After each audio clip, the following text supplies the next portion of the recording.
Bienvenidos a Vision Times en español. Soy María Laura Claverí y les dejo el resumen de hoy. El gobernador de Florida, Ron DeSantis, lanzó su candidatura para ser elegido el año próximo. Esto puso fin a los rumores de presentarse junto a Trump como vicepresidente. El FBI allanó los domicilios del CEO y de periodistas de Project Veritas. El caso está relacionado con el supuesto diario íntimo de la hija de Biden. Revelan malas prácticas en el ensayo fundamental de la vacuna COVID-19 de Pfizer. A pesar del fallo judicial que pone en suspenso el mandato obligatorio de vacunas, Biden pide a los empleadores que se adhieran al decreto. La Cámara de Diputados de Chile aprobó el juicio político al presidente Piñera. Ahora falta la decisión del Senado.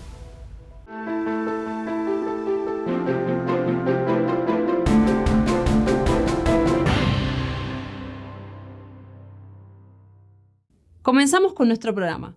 Ron DeSantis presentó este lunes oficialmente su candidatura para ser reelegido gobernador de Florida en noviembre del año que viene. Al parecer, no se presentaría en las próximas elecciones presidenciales. Este lunes 8 de noviembre, el actual gobernador republicano del estado de Florida, Ron DeSantis, lanzó oficialmente su campaña para ser reelegido en 2022. El lanzamiento de su campaña hace hincapié en los temas más fuertes de su primera gestión y pone fin a los rumores de una posible fórmula con el expresidente Donald Trump. El republicano se presenta nuevamente después de una exitosa gestión en la que se vio enfrentado fuertemente con las políticas de la administración Biden, lo que al mismo tiempo le dio popularidad entre los republicanos a nivel nacional. ¿Cuáles son las principales políticas de DeSantis?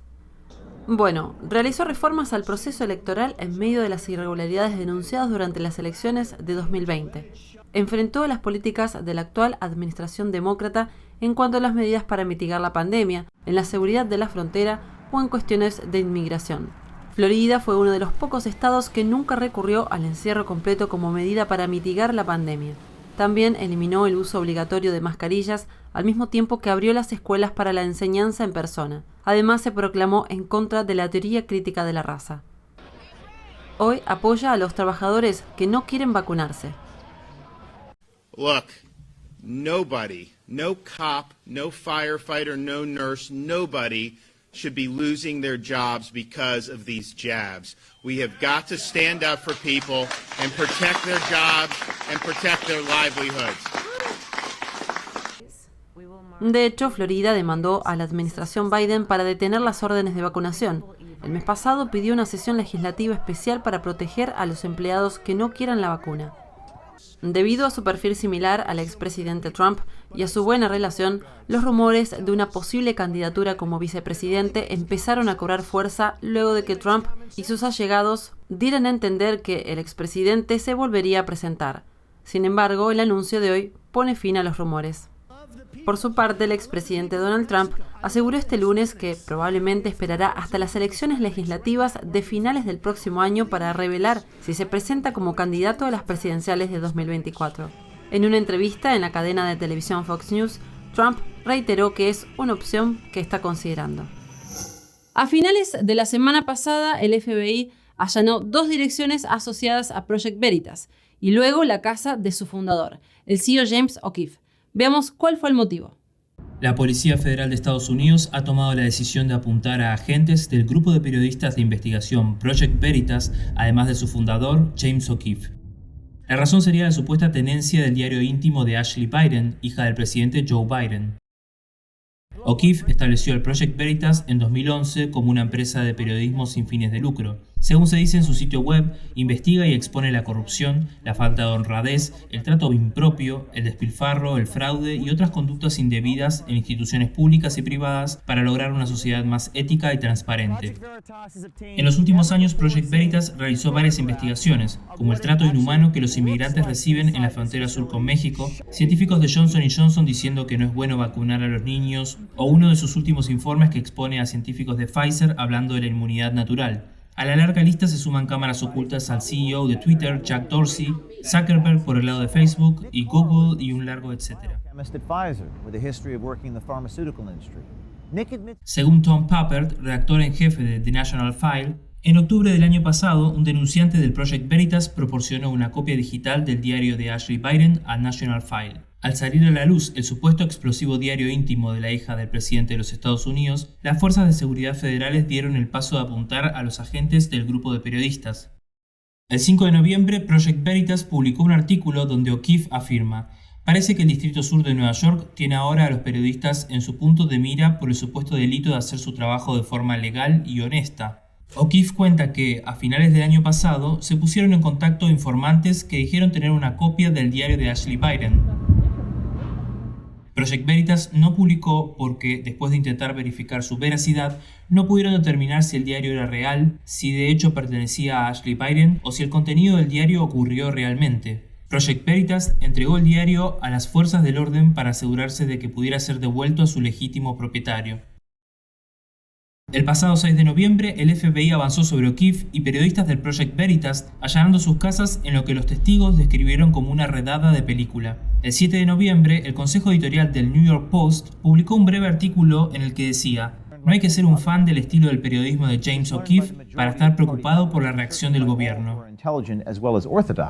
In old speak, it is called, quite frankly, reality control. Un artículo publicado por la revista especializada British Medical Journal reveló malas prácticas en el ensayo fundamental de la vacuna COVID-19 de Pfizer.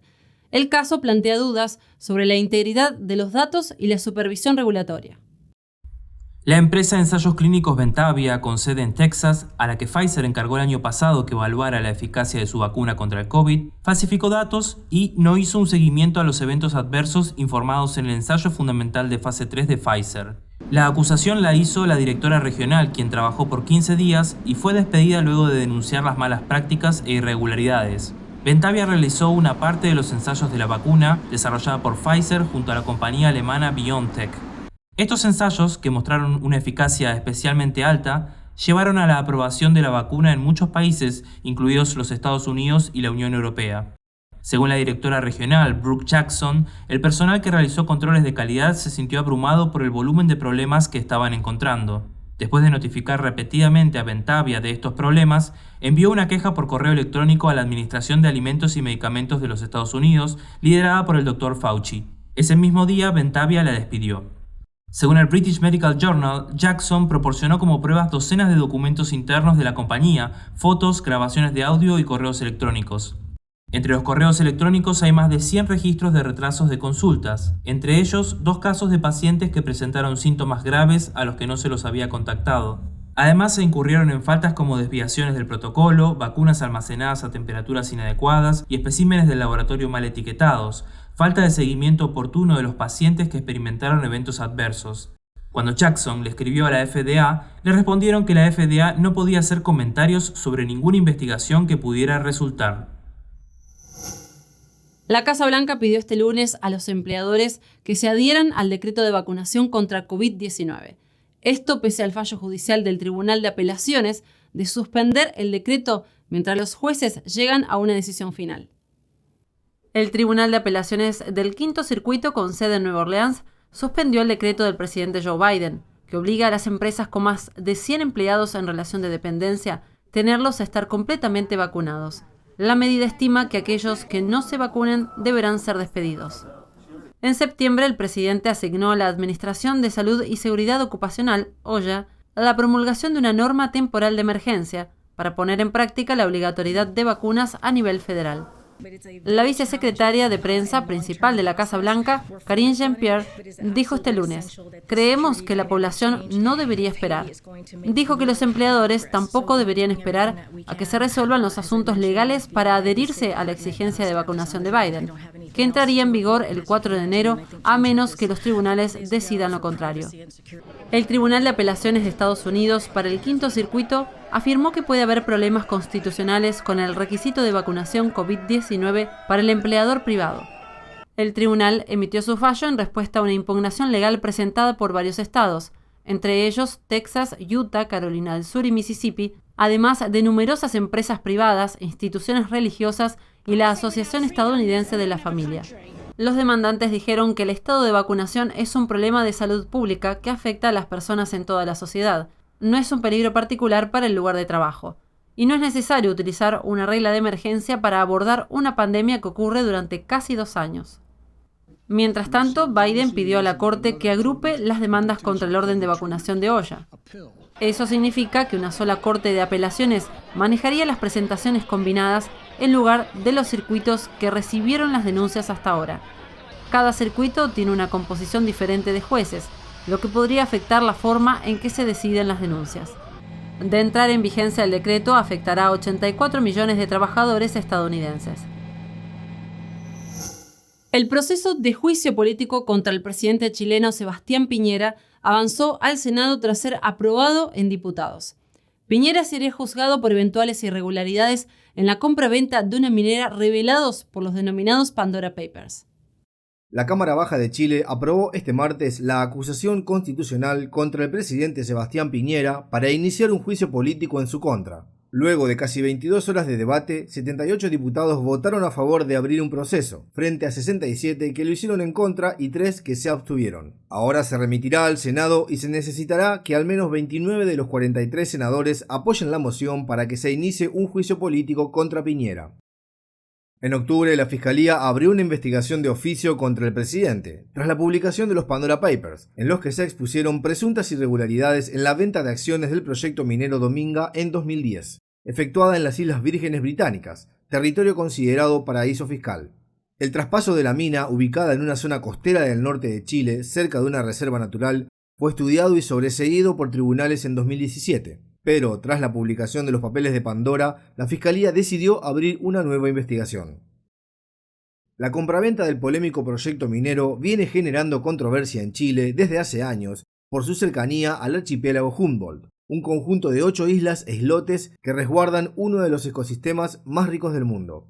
La discusión en la Cámara Baja partió con la intervención del diputado Jaime Naranjo, quien, en un hecho inédito, sostuvo su discurso durante 15 horas. Explicó cómo se dio a conocer por medio de los Pandora Papers la filtración de 12 millones de documentos sobre las fortunas de personas poderosas. Ello incluye a más de 330 políticos de 90 países, incluido el presidente Piñera.